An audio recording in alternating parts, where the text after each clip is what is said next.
Liana adalah anak pawang ular terkenal di desanya. Namun saat ayahnya meninggal dunia dia terpaksa hidup sendiri bersama ular-ular peninggalan ayahnya. Namun ular-ular ini kemudian membuat warga desa menjadi takut dan mengusirnya. Semua yang mendengarkan kisah ini pasti meneteskan air mata. Apa yang sebenarnya terjadi pada Liana? Mari kita simak kisah selengkapnya. Desa Lembah Hijau terletak di antara hamparan hutan lebat dan sawah luas yang membentang sejauh mata memandang. Udara di pagi hari selalu terasa segar, dibalut aroma embun dan tanah basah. Burung-burung berkicau di antara ranting pohon, sementara kabut tipis masih menggantung di atas permukaan sawah. Di ujung desa, di sebuah gubuk tua beratapkan rumbia, hiduplah seorang gadis kecil bernama Liana bersama ayahnya, Pak Banu. Pak Banu bukan orang sembarangan di desa itu. Dulu, dia dikenal sebagai pawang ular terbaik di seluruh Lembah Hijau. Tangannya terampil, hatinya penuh ketenangan. Tak terhitung berapa kali ia menyelamatkan desa dari serangan ular berbisa yang mengancam ladang dan rumah-rumah warga. Orang-orang pernah menghormatinya. Bahkan anak-anak desa dulu berlarian mengikuti langkahnya ketika ia membawa ular besar melilit di lehernya. Tapi itu dulu. Seiring waktu, zaman berubah. Pertunjukan ular tak lagi menarik. Warga desa lebih suka pergi ke pasar di kota untuk menonton hiburan modern. Pertunjukan ular yang dulu memukau kini dianggap kuno dan tak lagi menghibur. Pak Banu pun mulai kehilangan pekerjaannya. Pendapatannya menurun drastis, dan hidup mereka semakin sulit. Setiap malam, Liana mendengar napas berat ayahnya di tikar anyaman bambu tempat mereka tidur. Ayahnya sering menatap langit-langit dengan pandangan kosong. "Kenapa kau sedih, Ayah?" tanya Liana suatu malam. Pak Banu tersenyum tipis dan mengusap kepala Liana. "Tidak apa-apa, Nak. Hanya saja kadang orang lupa bahwa ular bukan hanya hewan untuk hiburan. Mereka menjaga keseimbangan. Kalau tidak ada ular, tikus akan merajalela. Tapi tak semua orang memahami itu." Liana tidak sepenuhnya mengerti, tapi ia tahu ayahnya bicara tentang sesuatu yang penting. Pagi-pagi sekali, mereka pergi ke tepi hutan. Pak Banu menunjukkan sarang ular yang tersembunyi di akar pohon besar. "Lihat, Liana, ular ini, sanca pohon. Dia bukan pemangsa manusia. Dia memakan tikus yang merusak sawah. Mereka punya tugas di alam." Liana mengangguk. Sejak hari itu, ia memandang ular dengan rasa hormat dan rasa ingin tahu. Ia bahkan memberi nama pada seekor ular sanca besar yang tinggal di belakang rumah mereka. Rimba. Rimba sering meringkuk di pangkuan Liana, dan gadis itu berbicara padanya seperti teman sejati. Namun, kemiskinan terus menghimpit mereka. Makan malam mereka seringkali hanya berupa bubur jagung tanpa lauk. Kadang-kadang Liana menatap ke arah dapur yang kosong dan bertanya-tanya mengapa hidup mereka begitu sulit. Tapi ia tak pernah mengeluh. Suatu sore, hujan deras turun. Atap rumbia bocor di sana-sini. Pak Banu duduk di sudut rumah sambil batuk-batuk keras. Tubuhnya menggigil, wajahnya pucat. Liana panik dan mencoba membalut tubuh ayahnya dengan selimut tipis mereka. "Ayah, bertahanlah, aku akan mencari bantuan," bisik Liana dengan suara gemetar. Tapi desa itu jauh dan gelap, dan hujan membuat jalan setapak berubah menjadi kubangan lumpur. Liana hanya bisa duduk di samping ayahnya, menggenggam tangannya yang dingin. Pak Banu membuka matanya sesaat. "Jangan takut, Liana. Kau harus menjaga ular-ular kita, mereka akan menjagamu dan desa nanti." Air mata mengalir di pipi Liana saat ayahnya menarik napas terakhir di malam itu. Hujan terus mengguyur atap rumah mereka, dan di sudut ruangan, Rimba mengangkat kepalanya, seakan ikut merasakan kehilangan yang sama. Sejak malam itu, Liana benar-benar sendirian di dunia ini. Tak ada ibu, tak ada ayah, hanya ular-ular peninggalan ayahnya, dan kesunyian yang menyesakkan di dalam dadanya. Di luar sana, desa Lembah Hijau tertidur lelap, tak tahu bahwa penjaga mereka baru saja pergi selamanya. Pagi di desa Lembah Hijau selalu dimulai dengan nyanyian burung dan suara gemericik air sungai. Tapi bagi Liana, pagi tak lagi sama. Matahari yang muncul dari balik perbukitan tak membawa kehangatan di hatinya. Kehilangan ayah membuat dunia terasa hampa. Ia duduk di ambang pintu gubuknya, memeluk lutut sambil menatap sawah di kejauhan. Namun, ia tahu ia tak bisa terus larut dalam kesedihan. Ada amanah yang ditinggalkan ayahnya, menjaga ular-ular mereka. Dengan langkah berat, Liana bangkit dan menuju kandang di belakang rumah. Di sana, Rimba, ular sanca besar itu, melingkar diam. Begitu melihat Liana, ular itu mengangkat kepalanya, lidahnya menjulur menyapa. "Hai, Rimba, kita harus tetap kuat." "Ya," bisik Liana, mengelus kepala ular itu.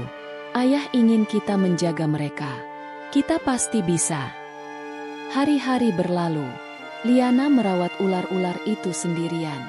Setiap pagi, ia membersihkan kandang dan memberi makan mereka tikus-tikus yang ia tangkap di ladang. Liana tahu, ular-ular itu adalah sahabatnya sekaligus penjaga alami desa dari hama tikus. Namun, warga desa tidak melihat hal itu. Di mata mereka, Liana adalah gadis aneh. Ia tinggal sendirian di gubuk tua, berteman dengan ular-ular yang dianggap menakutkan. Setiap kali Liana berjalan melewati pasar atau sumur umum, suara bisik-bisik selalu mengikuti langkahnya. Itu dia gadis ular. Kenapa dia memelihara hewan menjijikan itu? Apa dia ingin mencelakakan kita? Anak itu pasti membawa sial. Ayahnya pawang ular. Tapi lihat apa yang terjadi. Jangan-jangan dia juga punya ilmu hitam. Liana mendengar semua bisikan itu.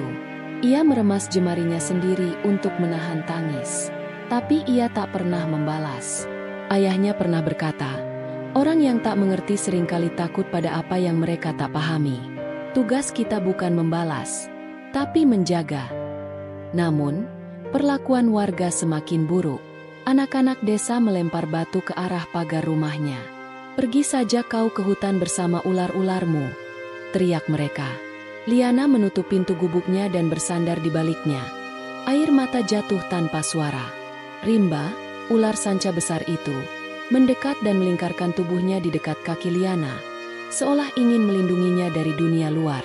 Suatu malam, hujan turun dengan deras. Angin menggoyangkan dinding gubuk yang sudah lapuk. Di dalam kandang, Sora, seekor ular tikus berbintik coklat, gelisah. Ular kecil itu menyelinap keluar melalui celah kayu yang longgar. Tanpa disadari Liana, Sora keluar dari halaman rumah dan bergerak menuju desa. Hujan terus mengguyur, dan di rumah kepala desa, Pak Rashid, suasana damai berubah jadi kepanikan. Ada ular di dapur," teriak istrinya. Pak Rashid berlari ke dapur dan menemukan Sora melingkar di sudut ruangan. Ular itu hanya diam, tapi ketakutan sudah telanjur menguasai mereka. Tanpa berpikir panjang, Pak Rashid mengambil tongkat dan memukul Sora hingga ular itu pingsan. "Ini pasti milik Liana," seru Pak Rashid dengan wajah merah. "Besok, kita harus bertindak.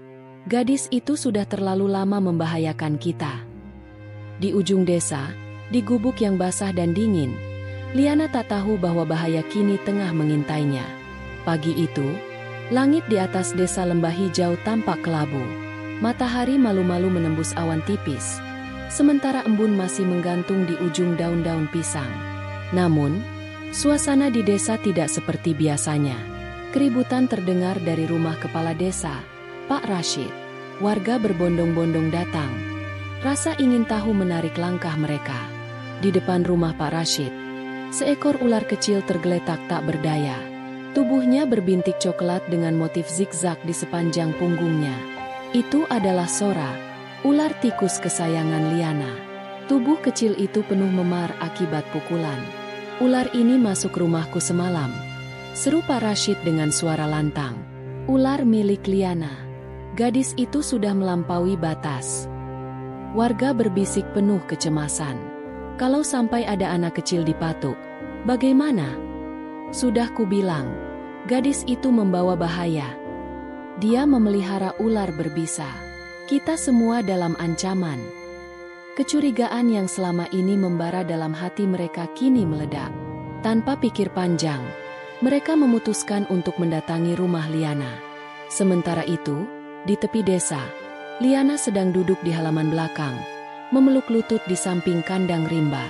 Hatinya gelisah. Sora tidak kembali semalam. Ia berulang kali memanggil dan mencarinya, tapi ular kecil itu menghilang tanpa jejak. Tuhan, semoga Sora baik-baik saja, gumam Liana sambil mengusap kepala rimba. Tiba-tiba, terdengar suara langkah kaki bergemuruh. Liana menoleh. Puluhan warga berjalan mendekat, dipimpin Pak Rashid yang membawa tongkat di tangannya. Wajah mereka penuh amarah. "Liana!" bentak kepala desa. "Keluar kau!" Liana berdiri dengan tubuh gemetar. Ia melihat tatapan tajam dan ketakutan di mata orang-orang yang dulu mengenal ayahnya. "Ada apa, Pak Rashid?" Suaranya bergetar. "Ular-ularmu sudah membahayakan desa," seru Pak Rashid. "Tadi malam, seekor ular milikmu masuk ke rumahku. Ini buktinya." Ia mengangkat tubuh Sora yang sudah lemas. Liana menutup mulutnya menahan isak. Sora, sahabat kecilnya yang selalu lincah, kini terkulai tak bernyawa. "Itu, Sora tidak berbahaya, Pak. Dia hanya ular tikus, dia tidak berbisa." Suara Liana pecah. Air matanya jatuh. "Tak berbisa? Hari ini ular tikus. Besok ular berbisa yang masuk ke rumah kami. Kami sudah cukup bersabar." Kepala desa menudingkan jarinya ke arah Liana. "Kami tak ingin ular-ular ini lagi di desa. Kau harus pergi." Warga bersorak mendukung keputusan itu. "Usir saja dia. Kalau dia tetap di sini, kita semua dalam bahaya. Ular-ular itu harus dimusnahkan." "Tidak, jangan!" Liana menjerit ketika beberapa orang mencoba mendekati kandang ular. Rimba, sanca raksasa yang melingkar di kandangnya, mengangkat kepalanya. Lidahnya menjulur keluar, merasakan ketegangan di udara. Ia mendesis perlahan, memperingatkan orang-orang untuk tidak mendekat. "Liana, kau harus pergi malam ini juga." Suara kepala desa memutuskan segalanya. "Dan bawa semua ular-ularmu bersamamu. Kami tidak mau ada bahaya di desa ini." Liana menunduk. Dadanya terasa sesak. Ia ingin melawan, ingin berteriak bahwa ular-ular ini bukan musuh, melainkan sahabat yang menjaga desa dari tikus. Tapi tatapan mata warga penuh ketakutan. Mereka sudah menutup hati dan pikiran mereka. Dengan langkah lemas, Liana berbalik dan membuka kandang. Rimba merayap keluar, melingkarkan tubuhnya di bahu Liana seolah ingin menenangkannya. Ular-ular lain mengikuti, melata di tanah basah, membentuk barisan panjang menuju hutan. Matahari mulai tenggelam di ufuk barat ketika Liana melangkah pergi dari desa. Air mata membasahi pipinya, sementara di belakangnya, warga menatap dengan puas dan lega. Tak ada satupun dari mereka yang sadar bahwa dengan mengusir Liana dan ular-ularnya, mereka baru saja membuka pintu untuk bahaya yang jauh lebih besar. Matahari sore merunduk malu di balik perbukitan, meninggalkan semburat oranye di langit desa lembah hijau. Angin berembus dingin, seakan ikut merasakan pilu di hati seorang gadis kecil yang melangkah pergi dari desanya. Liana menundukkan kepala, pundaknya tertunduk lemah, sementara Rimba, ular sanca besar kesayangannya, melingkar di bahunya seperti selendang hidup yang mencoba menghangatkannya. Di belakangnya, ular-ular lainnya mengikuti dalam diam. Ada Kira, ular piton muda dengan belang coklat pucat. Lalu ada Raji si ular air, dan beberapa ular tikus yang dulu dijinakkan Pak Banu untuk menjaga lumbung desa dari hama. Mereka bergerak perlahan, meninggalkan rumah kecil di tepi desa yang kini tak lagi menyambut mereka. "Cepat, usir mereka!" teriak seorang pria tua dari kerumunan. Anak-anak desa melemparkan batu ke tanah, berusaha menakuti ular-ular yang bergerak di belakang Liana. Gadis itu berhenti sejenak dan menoleh. Matanya memohon belas kasih, tapi yang ia temukan hanyalah wajah-wajah yang dipenuhi ketakutan dan kemarahan. Aku tidak pernah bermaksud mencelakakan siapapun," bisiknya lirih. "Sudah, pergi saja," bentak Pak Rashid. "Kami tak mau ular-ularmu di sini.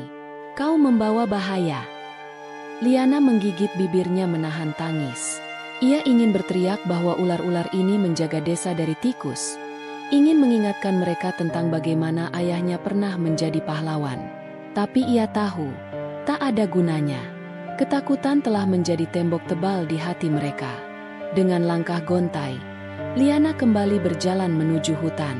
Angin semakin kencang, membawa aroma basah dari tanah yang baru saja diguyur hujan. Di kejauhan, suara burung hantu terdengar sayup. Langkah kaki Liana meninggalkan jejak di tanah lembek, sementara ular-ularnya meluncur pelan di belakangnya. Ketika ia sampai di tepi hutan, Liana berhenti. Ia menoleh untuk terakhir kalinya. Dari kejauhan, ia masih bisa melihat kerumunan warga yang perlahan bubar. Rumah-rumah dengan lampu minyak yang berkedip itu pernah menjadi tempat ia tertawa bersama ayahnya. Pernah menjadi tempat yang ia sebut rumah. Tapi kini, itu hanya kenangan. Rimba mengangkat kepalanya dan menyentuh pipi Liana dengan lidahnya yang lembut. Kita sendiri sekarang, Rim, gumam Liana. Tapi kita akan bertahan. Kita pasti bisa. Dengan langkah berat, ia melangkah memasuki hutan. Ranting-ranting kering patah di bawah kaki mungilnya. Malam perlahan menyelimuti hutan, membawa kesunyian yang menusuk hati. Di tengah perjalanan, Liana mendapati sebuah pohon besar di dekat sungai. Akar pohonnya mencuat ke atas, membentuk semacam rongga yang cukup untuk berteduh. Dengan hati penuh kelelahan, ia duduk di sana dan bersandar. Matanya menatap langit malam yang dipenuhi bintang. Angin dingin menyapu wajahnya, membawa kenangan tentang ayahnya. Suara lembut ayahnya terngiang di benaknya. Jangan takut pada kesendirian, Liana. Ular selalu tahu kemana harus melangkah di hutan. Mereka mengikuti naluri dan percaya pada bumi di bawah mereka. Kau juga bisa begitu. Alam akan menjaga kita, jika kita menjaganya. Air mata Liana mengalir. Ia memeluk lututnya dan menangis sepuas hati di bawah langit malam. Rimba melingkarkan tubuhnya di sekeliling gadis itu, memberi kehangatan dan perlindungan. Di kejauhan, suara tikus mulai terdengar samar dari arah desa. Tikus-tikus itu keluar dari persembunyiannya, mencium aroma lumbung yang kini tak lagi dijaga. Tapi di hutan yang gelap, di bawah pohon tua itu, Liana tak tahu bahwa malam ini adalah awal dari bencana besar yang akan menghantam desa yang telah mengusirnya. Malam di hutan terasa lebih sunyi dibanding malam-malam di desa. Angin berbisik di antara dedaunan, menciptakan nyanyian lirih yang menenangkan dan menyeramkan sekaligus. Liana duduk di bawah pohon besar dengan akar-akar raksasa yang menjalar di tanah. Tubuhnya menggigil, bukan hanya karena udara dingin yang menembus kulitnya, tapi juga karena kesepian yang melingkupi hatinya. Rimba, ular sanca besar kesayangannya, melingkar di dekatnya. Tubuh ular itu terasa hangat, seperti selimut hidup yang melindungi gadis itu dari dinginnya malam. Liana mengelus kepala Rimba dengan lembut. Kita sendiri sekarang, Rim, hanya ada aku, kamu, dan ular-ular lain, bisiknya lirih. Rimba mendesis pelan, seakan ingin berkata, aku di sini untukmu. Malam itu, Liana hampir tidak bisa tidur. Pikiran tentang rumahnya di desa terus menghantui. Ia teringat dapur sempit mereka, suara ayahnya ketika mengajari cara mengenali ular berbisa, dan aroma kayu bakar yang selalu menghangatkan malam-malam mereka. Kini, semua itu tinggal kenangan. Ketika fajar menyingsing, langit di hutan berubah menjadi oranye keemasan. Sinar matahari menerobos celah-celah dedaunan, menari-nari di permukaan sungai kecil di dekatnya. Liana bangkit perlahan. Tubuhnya terasa pegal setelah semalaman tidur di tanah keras. Baiklah, Rim, kita harus bertahan, gumamnya dengan nada tegas meski suara hatinya penuh keraguan. Hari itu, Liana mulai menjelajahi hutan.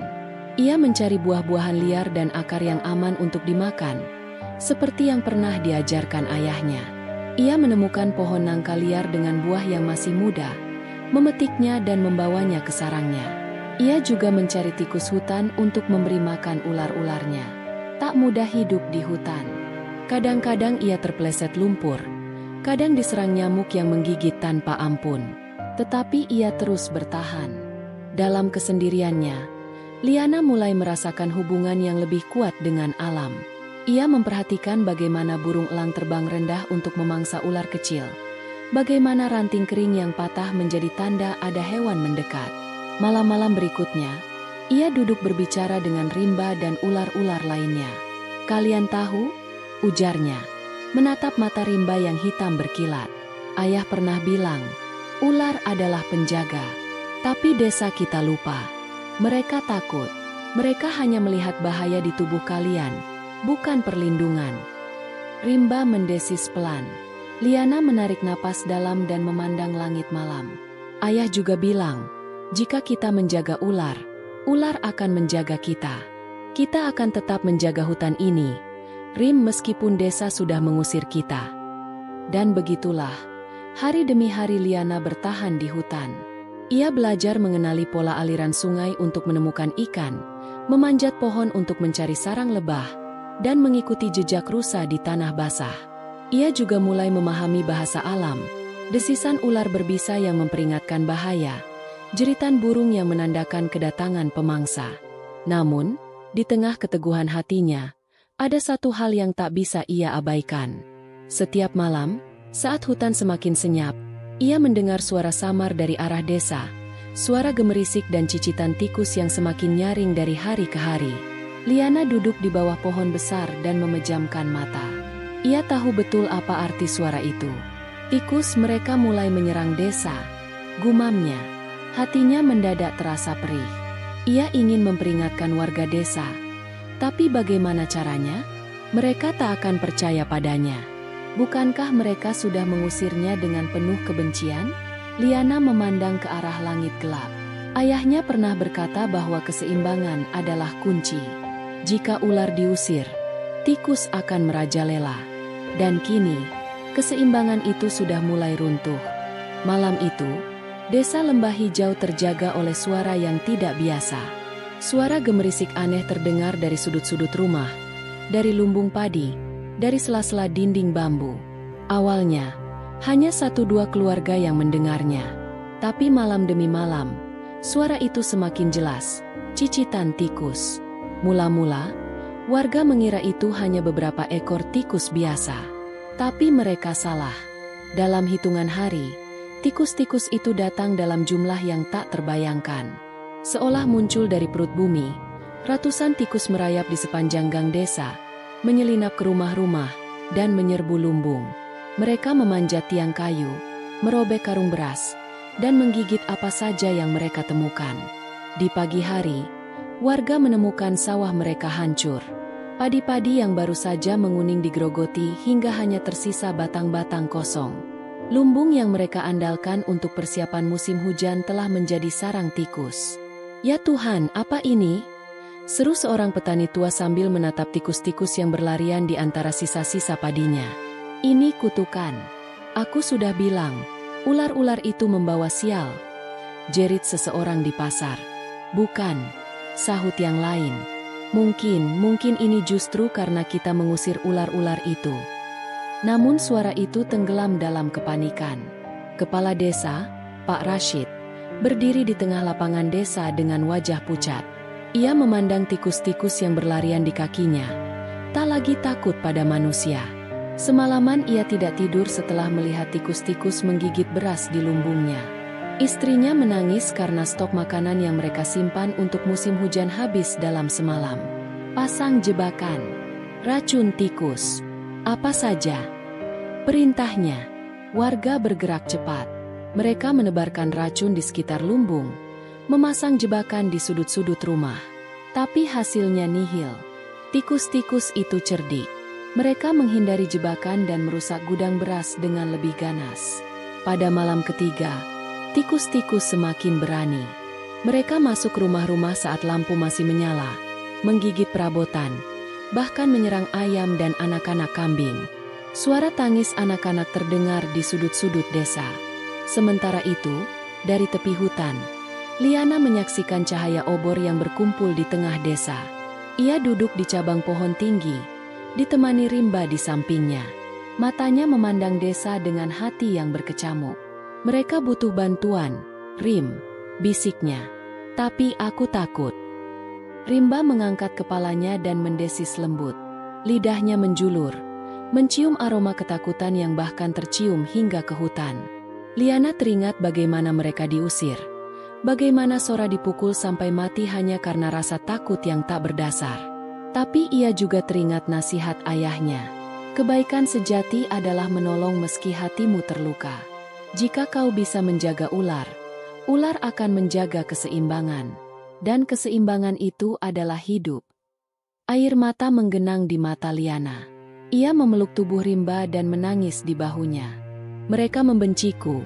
Ayah, mereka mengusirku, tapi aku tak tega melihat desa hancur. Rimba mendesis lagi.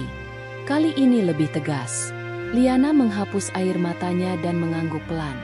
Kita akan mencari cara, katanya. Kita akan selamatkan mereka, meski mereka tidak pernah percaya pada kita. Di desa, situasi semakin kacau.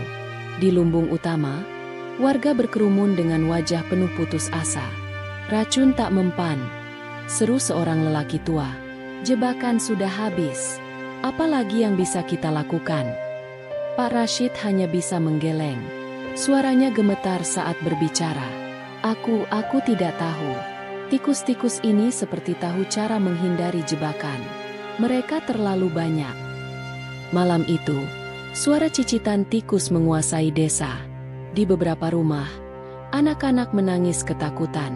Para ibu memeluk mereka dengan cemas.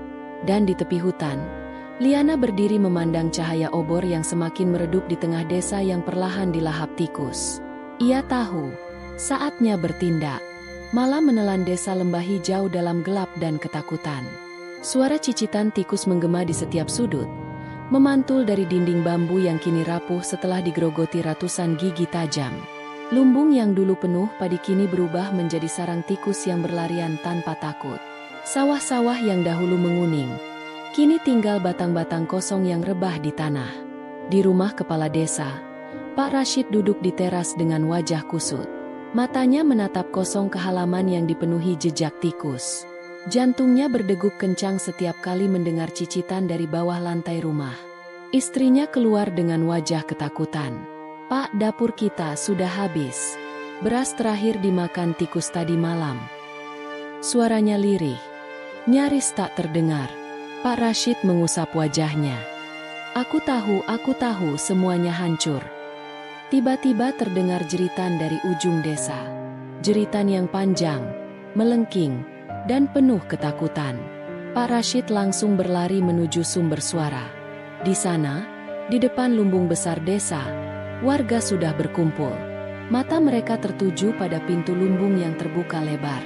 Di dalamnya, ribuan tikus bergerak seperti gelombang hitam. Mereka merayap di dinding, melompat ke karung-karung yang tersisa, menggerogoti kayu penyangga. Lumbung itu bergetar, dan dalam sekejap, salah satu balok utama runtuh. Lumbung kita habis semuanya. Seru seorang petani sambil menjatuhkan diri ke tanah. Warga lain menangis. Anak-anak bersembunyi di balik punggung ibu mereka. Pak Rashid berdiri mematung. Kakinya lemas. Ia teringat bagaimana, bertahun-tahun lalu, Pak Banu, ayah Liana, berdiri di depan lumbung yang sama dengan seekor ular sanca di lehernya. Dengan keahliannya, Pak Banu menjinakkan ular-ular yang menjaga lumbung dari tikus. Tak pernah sekalipun lumbung mereka diserang tikus selama Pak Banu masih hidup. Namun kini, ular-ular itu tak ada lagi. Pak Rashid menoleh, mencari wajah-wajah yang dulu ikut mengusir Liana. Mereka semua menunduk, diliputi rasa bersalah yang sama. Kita mengusir penjaga kita, gumam seorang lelaki tua, Matranu, yang dulu menjadi sahabat Pak Banu. Ular-ular itu menjaga desa, dan kita malah menghancurkan mereka. Perkataan Matranu mengiris hati semua orang di sana. Kesadaran menampar mereka dengan keras. Seorang ibu muda menangis dan berkata, "Waktu Liana bilang ular-ularnya menjaga desa, kita menertawakannya. Kita takut pada ular-ular itu, padahal mereka melindungi kita." Pak Rashid memejamkan matanya. Hatinya bergolak. Ia teringat saat memukul ular kecil bernama Sora di dapurnya. Ia ingat bagaimana ia memimpin warga mengusir gadis kecil yang hanya ingin menjaga warisan ayahnya. Kita harus meminta maaf pada Liana. Suaranya gemetar. Hanya dia yang bisa membantu kita. Tapi di mana dia sekarang? Tanya seseorang. Pak Rashid menatap hutan gelap di ujung desa. Napasnya berat. Dia di hutan bersama ular-ularnya. Malam itu, rombongan warga berjalan menuju hutan dengan membawa obor di tangan. Cahaya oranye berkedip di antara batang-batang pohon. Daun-daun kering berdesir di bawah kaki mereka. Setiap langkah terasa berat karena penyesalan yang menghantui hati mereka. Di depan, Pak Rashid memimpin dengan kepala tertunduk. Rasa malu menggantung di hatinya. Ia pernah mengusir Liana dengan penuh amarah. Tapi kini ia harus meminta tolong pada gadis kecil itu. Angin hutan membawa suara gemerisik daun dan aroma tanah basah. Dalam diam, warga terus melangkah. Mereka menyesali kesombongan mereka. Menyesali ketakutan yang membutakan hati mereka. "Liana!" teriak Pak Rashid di antara gelap. "Liana! Kami datang untuk meminta maaf." Suara mereka menggema, tapi tak ada jawaban. Di antara bayangan pohon, dua mata bersinar menatap mereka. Tubuh panjang itu melata di tanah, mendesis rendah. Warga mundur dengan ketakutan, tapi Matranu berbisik, "Jangan takut, itu rimba ular sanca milik Liana." Rimba memandang mereka lama sebelum berbalik dan melata ke arah yang lebih dalam, seolah memberi isyarat. "Dia ingin kita mengikutinya," kata Matranu. Mereka mengikuti ular besar itu melewati semak-semak dan akar pohon yang menjuntai. Hingga akhirnya, di bawah sebuah pohon raksasa di tepi sungai, mereka melihat sosok yang mereka cari. Liana duduk di sana, bersandar pada akar besar. Matanya menatap mereka dengan hati-hati. Wajahnya dingin, tanpa senyum. Pak Rashid maju perlahan. Ia berlutut di tanah berlumpur, menundukkan kepala di hadapan gadis itu. "Liana, maafkan kami." Suaranya bergetar. "Kami telah salah. Kami mengusirmu dan sekarang desa kami dihancurkan tikus." Liana memandang kepala desa yang dulu mengusirnya dengan penuh amarah. Kini bersimpuh memohon. Matanya berkaca-kaca. "Kalian mengusir kami, membunuh Sora dan sekarang minta bantuan." Suaranya pelan, tapi setiap kata terasa seperti belati. "Kami memang bersalah," kata Pak Rashid. "Kami takut pada ular-ularmu, padahal mereka menjaga kami. Kami telah salah menilai, kumohon. Liana, tolong kami selamatkan desa ini." Warga di belakangnya ikut berlutut, menundukkan kepala mereka. Liana terdiam lama. Angin malam berembus menyapu wajahnya. Ia menatap rimba yang berdiri di sampingnya. Ular itu mendesis pelan, seolah memberi jawaban. Dengan napas panjang, Liana menatap mereka dan berkata, "Aku akan membantu, tapi aku tak bisa melakukannya sendiri. Aku butuh kalian percaya padaku dan pada ular-ularku." Pak Rashid mengangguk cepat. "Kami percaya, kali ini kami benar-benar percaya." Liana mengangkat tangannya, dan rimba segera bergerak maju. Dari balik kegelapan hutan, ular-ular lain muncul, melata dengan tenang.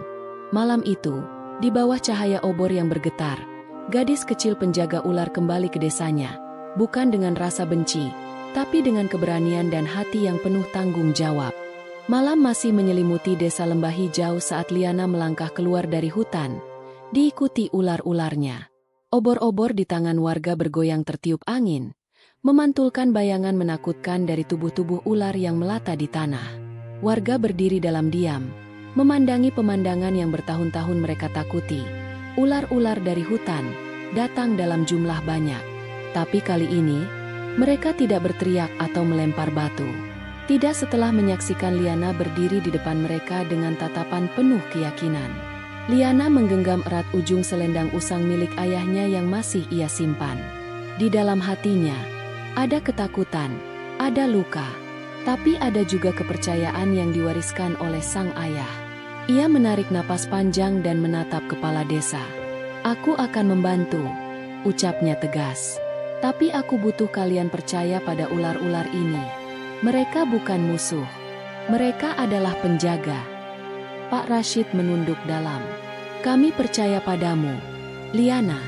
Maafkan kami telah melupakan pelajaran yang ayahmu coba ajarkan."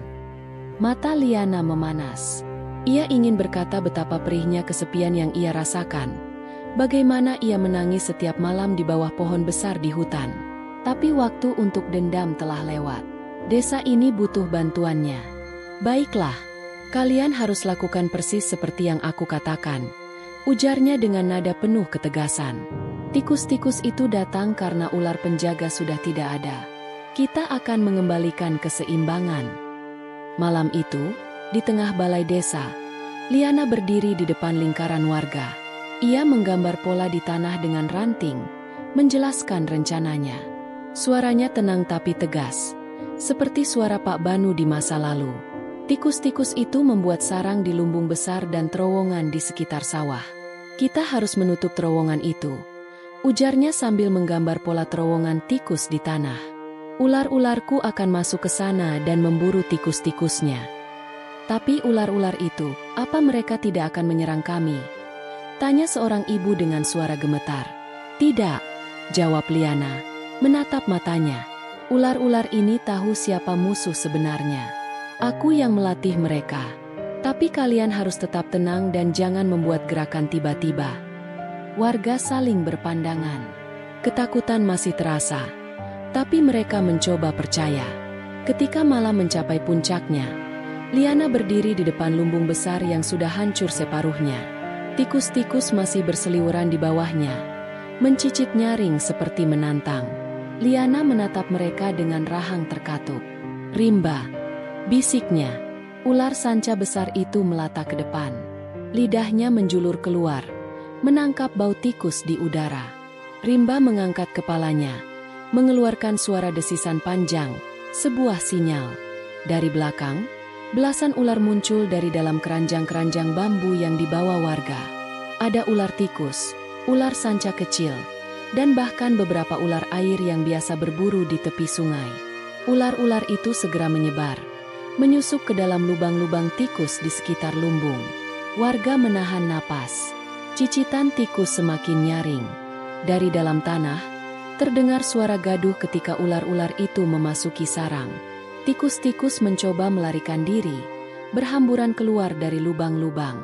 Warga menjerit dan mundur, tapi Liana langsung berteriak, "Sekarang, tutup lubang-lubangnya!"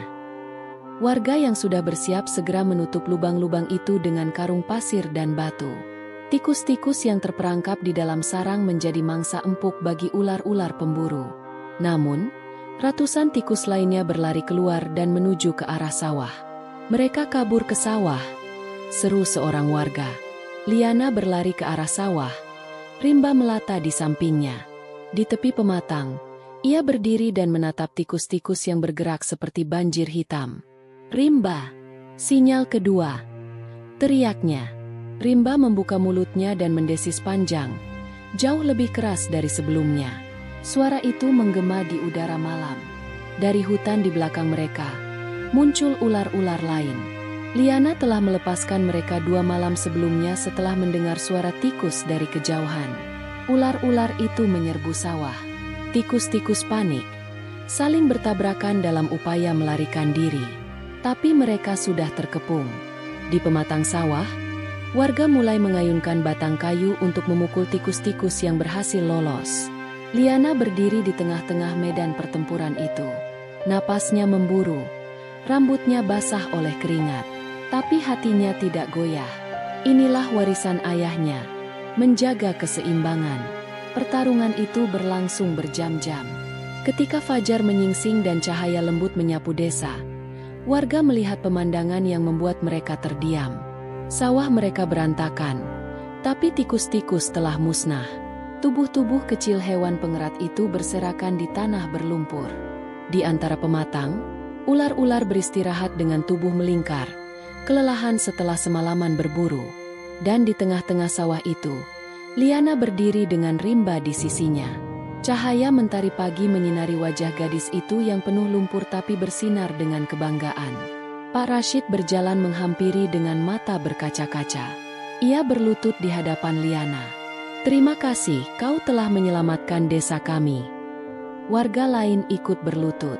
Mereka yang dulu menghina dan mengusir Liana, kini menunduk penuh syukur dan penyesalan. Liana menatap mereka dan berkata, Ular tidak pernah membenci manusia. Mereka menjaga keseimbangan. Tapi jika keseimbangan itu dihancurkan, alam akan membalasnya. Pak Rashid mengangguk. Kami sudah belajar dari kesalahan.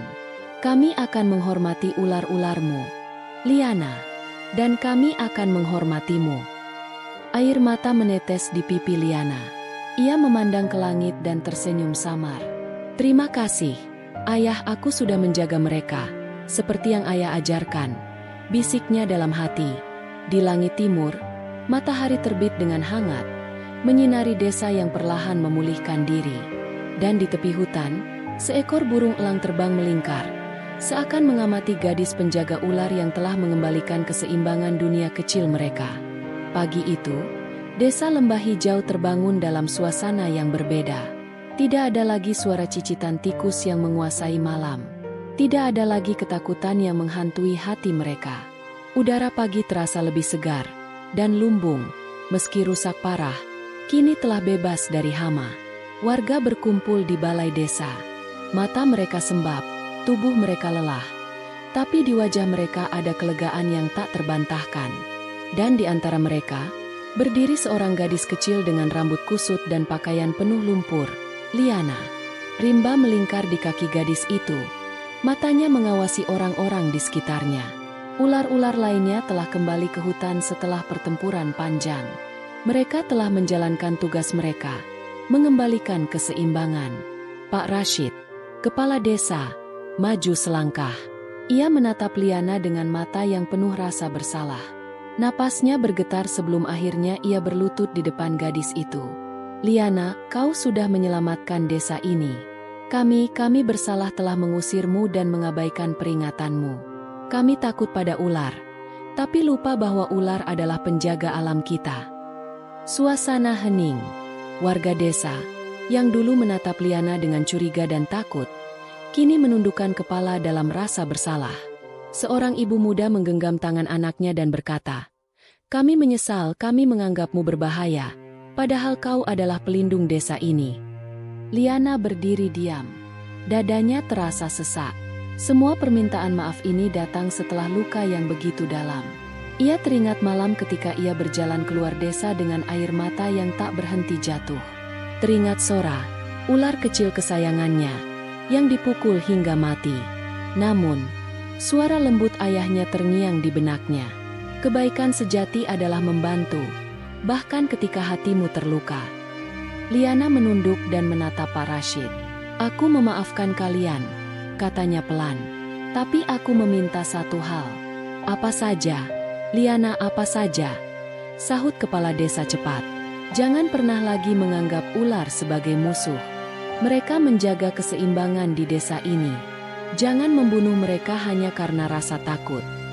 Pak Rashid mengangguk cepat. "Kami berjanji. Kami akan menjaga ular-ular ini seperti yang dulu dilakukan ayahmu." Liana mengangguk, dan untuk pertama kalinya setelah sekian lama, ia mengulas senyum. Rimba mendesis pelan, seolah mengerti bahwa luka di hati sahabat manusianya mulai sembuh. Hari itu, warga mulai membersihkan lumbung dan sawah bersama-sama. Liana mengajari mereka cara mengenali ular penjaga sawah dan membedakannya dari ular berbisa. Untuk pertama kalinya, warga desa mendengarkan dengan sungguh-sungguh. Dan di tepi hutan, Liana berdiri diam memandang pepohonan. Ia tahu hutan itu akan selalu menjadi rumah keduanya. Tapi kini, ia tak lagi menjadi gadis yang terbuang. Ia telah menjadi penjaga keseimbangan. Seminggu setelah pertempuran melawan tikus, warga desa berkumpul di lapangan dekat lumbung yang sedang diperbaiki. Suasana berbeda dari sebelumnya. Tidak ada lagi tatapan curiga. Yang ada hanyalah kekaguman dan rasa syukur. Di tengah lapangan, sebuah papan kayu besar berdiri tegak. Di papan itu, tertulis dengan huruf tebal, "Liana penjaga ular, pelindung desa lembah hijau." Liana menatap papan itu dengan perasaan campur aduk. Tangannya gemetar saat menyentuh ukiran namanya. Ayahnya pernah berkata bahwa seorang penjaga keseimbangan tidak butuh pengakuan. Namun hari ini, desa mengakui peran mereka. Pak Rashid berdiri di sampingnya. "Kami tahu ini tak bisa menghapus kesalahan kami. Tapi kami ingin kau tahu, kau adalah bagian dari desa ini dan kau adalah pahlawan kami. Warga bertepuk tangan. Anak-anak yang dulu takut pada Liana kini tersenyum dan berlari mendekatinya. "Liana, aku boleh lihat Rimba?" tanya seorang bocah laki-laki dengan mata berbinar. Liana menoleh pada Rimba yang sedang melingkar di dekat kakinya. Ular besar itu mendesis pelan, tapi kemudian memiringkan kepalanya seolah mengizinkan. Bocah itu tertawa senang ketika menyentuh kulit Rimba yang dingin dan lembut. Sejak hari itu, desa Lembah Hijau tidak lagi takut pada ular. Mereka belajar hidup berdampingan dengan penjaga-penjaga sunyi itu.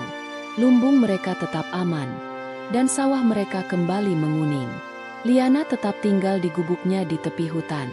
Namun, ia tidak lagi merasa sendirian. Setiap sore, anak-anak desa datang untuk belajar tentang ular. Ia mengajari mereka dengan sabar, seperti ayahnya dulu mengajarinya. Dan di malam-malam tertentu, ketika bulan bersinar terang di langit, Liana duduk di bawah pohon besar di hutan, memandang bintang-bintang. "Terima kasih, Ayah," bisiknya. "Aku sudah menjaga mereka dan mereka sudah mulai mengerti." Rimba meringkuk di sampingnya, mendesis lembut. Di kejauhan, suara burung hantu terdengar mengisi kesunyian. Dan dari dalam hutan, mata-mata ular yang berkilat di bawah sinar bulan mengawasi dalam diam, penjaga-penjaga yang tak pernah lelah menjaga keseimbangan alam.